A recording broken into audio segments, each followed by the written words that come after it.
Hello dear students, welcome back to my channel physics SPC current electricity का एक question. In the given figure R1 10 ohm, ये 10 ओम दे रखा है। R2 8 ओम, इसकी value 8 ओम दे रखी है। R3 ये वाला है 4 ओम और R4 8 ओम। ठीक है। बैटरी आइडियल आइडियल बैटरी मतलब इसका कोई इंटरलेशंस नहीं है, इंटरलेशन 0 है। ठीक है। EMF 12 वोल्ट, तो 12 वोल्ट दे रखा है। Equivalent resistance of the circuit, equivalent resistance पूछ रहा है पूरे सर्किट का। And current supplied by battery are respectively, current कितनी सप्लाई कर रही है बैटरी, ये पूछ रहा है हमसे। देखो सबसे पहले तो इक्विवेलेंट रेजिस्टेंस निकाल लो। तो देखो इस वाले पॉइंट का कुछ पोटेंशियल मान लेते हैं x वोल्ट।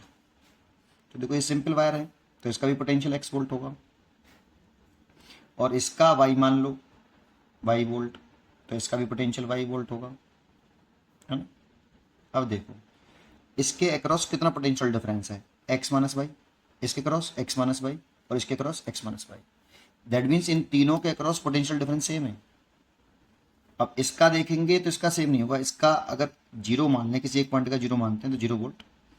या देखो ये वाई वोल्ट है तो इसका भी ये वाई वोल्ट ही होगा, वाई वोल्ट हो गया इसका वाई। लेकिन इसका x नहीं होगा क्योंकि यहाँ पे कुछ रेजिस्टेंस ड्रॉप होगा, तो इसका कुछ ना कुछ यहाँ पे वोल्टेज होगा, वो चेंज होगा। तो देखो ये साफ दिख रहे हैं कि ये तीनों किस में हैं, पैरेलल में है। तो ये तीनों का पैरेलल कनेक्ट कर लो बेटा। तो 8 और 8 का पैरेलल करेंगे, जब एक जैसे रेजिस्टेंस होते हैं ना तो आधा हो जाता है हमेशा। जैसे 8 और 8 का है, 8 और 8 का करें तो एक जैसे हो तो आधा हो जाता है, याद रखिए हमेशा। R1 और पैरेलल कॉम्बिनेशन में होता, एक जैसे हो और पैरेलल कॉम्बिनेशन में हो तो आधा हो जाता है। तो 8 × 8 और दोनों को ऐड करें तो 16। ये से किया है 1 R equal to R1 R2 over R1 plus R2। ये दो रेजिस्टेंस के लिए ठीक होता है पैरेलल कॉम्बिनेशन में। देखो 8 से कट गया 2 बार, 2 से कट गया 4 बार, तो इन दोनों का 4 हो गया। अब इन दोनों का जो एक 4 आ जाएगा, फिर वो ए वाला 4 फिर दोबारा से पैरेलल में होगा।